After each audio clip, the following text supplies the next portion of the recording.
Welcome back to the 14-day math challenge. If you missed day one, no worries. I'm doing a 14-day SAT style math challenge to help you get back into math mode before school kicks in.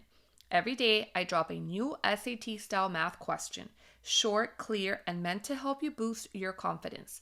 You can catch up on day one by checking the playlist below. And if you want all 14 questions right now to test yourself ahead of time, click the link in the description to get them sent straight to your inbox. Now let's jump into today's question, day 2. Remember to work these out yourself before listening to the solution. Day 2 is a geometry question. In the right triangle below, if the sine of theta is equal to 0.6, what is the value of the cosine of theta? Pause the video, work out the problem yourself, and then press play. Okay, so I'm going to show you two ways of solving this problem. First of all, because I know that sine of theta is equal to opposite over hypotenuse, I am going to want to rewrite this number as a fraction. 0.6 is the same as 3 over 5. And if you don't know this, you can take either your graphing calculator or your scientific calculator, and it will change from decimal to fraction form. Now that I know that this is 3 over 5, I'm going to come to my triangle. Here is theta. And then right across from it is opposite. So that means that opposite is 3. And it's over hypotenuse. Remember, the hypotenuse is the longest side of a right triangle. So the hypotenuse here is going to be 5. Because again, we said sine is opposite over hypotenuse. And once we rewrote 0.6 as a fraction, that tells me that the opposite side is 3 and the hypotenuse is going to be 5.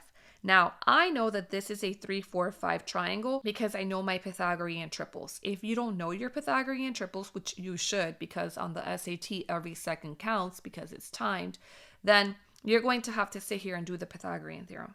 So the Pythagorean theorem says a squared plus b squared is equal to c squared. So that'll give me 3 squared plus, let's say, b squared or x squared, it doesn't matter, is equal to 5 squared. 9 plus b squared is 25. Take away 9, you get 16. So b squared is equal to 16, which means b is the square root of 16, which is 4. You can avoid this entire thing if you recognize that this is a Pythagorean triple. A 3, 4, 5 triangle is a triple because 3 squared plus 4 squared is always going to equal 5 squared.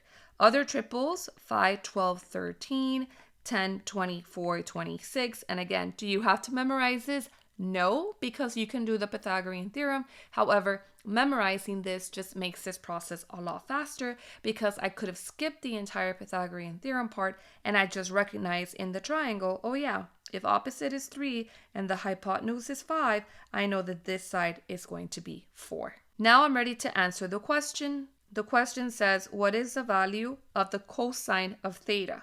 Cosine of theta of any angle is equal to adjacent over hypotenuse.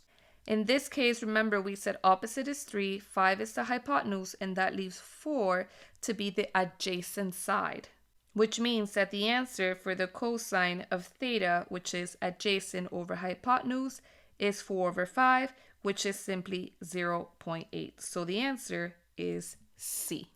And in case you have forgotten how you remember whether sine is opposite over hypotenuse or adjacent over hypotenuse, remember SOHCAHTOA. And SOHCAHTOA is just a mnemonic device so that you remember sine is opposite over hypotenuse, cosine is adjacent over hypotenuse, and tangent is opposite over adjacent. Okay, so the second way that you can solve this problem is by using what's called a trigonometric identity. And in particular, the Pythagorean theorem identity. It says that sine squared theta plus cosine squared theta is equal to 1. And in this case, we know the sine of theta is 0.6. This means 0.6 squared plus cosine of theta squared is equal to 1.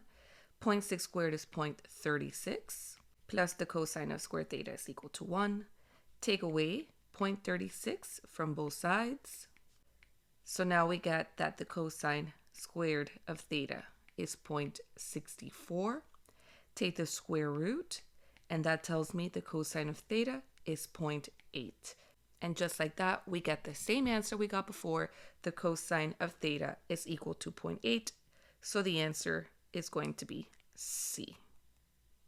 Hope you got this problem correct. I'll see you tomorrow for day 3.